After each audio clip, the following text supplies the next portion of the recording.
चला है दूल्हा यार, कमरिया में बांधे तलवार। अकड़ता है छैला, मिली है ऐसी लैला के जोड़ी है नहले पे दहला। अकड़ता है छैला, मिली है ऐसी लैला के जोड़ी है नहले पे दहला।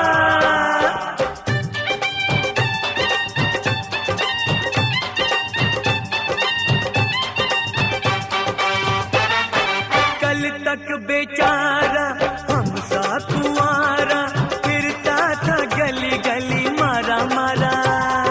देखी एक छोकरी फूलों की टोकरी, बोला दिल थाम के मैं हारा हारा। बोला दिल थाम के मैं हारा हारा। यार को मुबारक हो मोहब्बत की बाजी, ओ यार को मुबारक हो मोहब्बत की बाजी। मियाँ बीवी राजी तो क्या करेगा काजी, सदा फूले फले दोनों का प्यार। घोड़ी पे होके सवार चला है दूल्हा यार, कमरिया में बांधे तलवार। पकड़ता है छैला, मिली है ऐसी लैला कि जोड़ी है नहले पे दहला।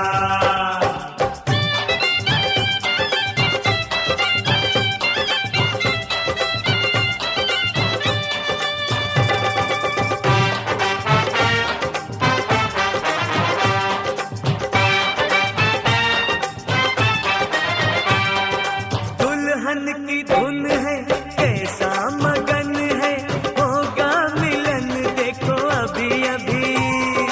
शादी की मस्ती लगती है सस्ती, पड़ती है महंगी भी कभी कभी। पड़ती है महंगी भी कभी कभी। ये बात मत भूलना प्यार की बहारें, ये बात मत भूलना प्यार की बहारें। नन्हे मुन्ने बच्चों की लगा देगी कतारे, तब उतरेगा जाके खुमार। घोड़ी पे होके सवार चला है दूल्हा यार, कमरिया में बांधे तलवार। अकड़ता है छैला, मिली है ऐसी लैला कि जोड़ी है नहले पे दहला। अकड़ता है छैला, मिली है ऐसी लैला कि जोड़ी है नहले पे दहला।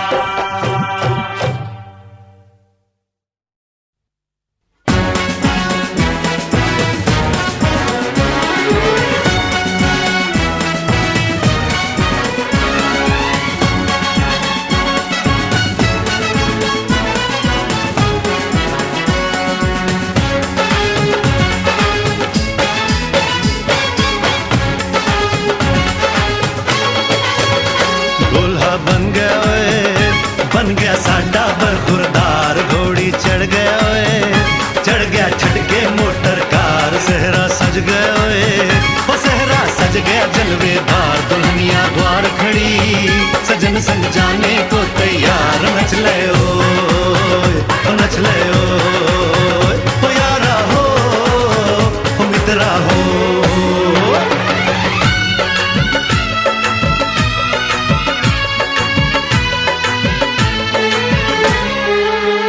तेरे द्वारे पे आई बारात, ओ तेरे द्वारे पे आई बारात। प्रेम के मोती लुटा दे, नैन स्वागत में बिछा दे। प्रेम के मोती लुटा दे, नैन स्वागत में बिछा दे। हो जरा आदर के साथ तेरे द्वारे पे आई बारात। बारात तेरे द्वारे पे आई बारात।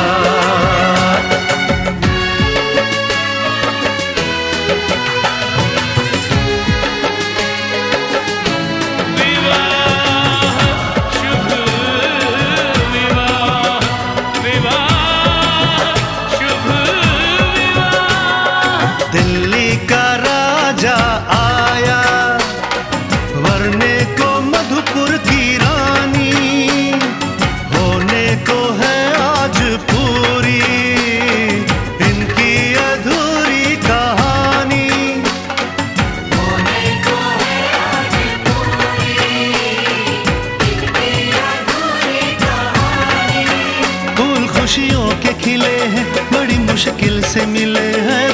खुशियों के खिले हैं, बड़ी मुश्किल से मिले हैं। हाय रे तरसे दो हाथ तेरे द्वारे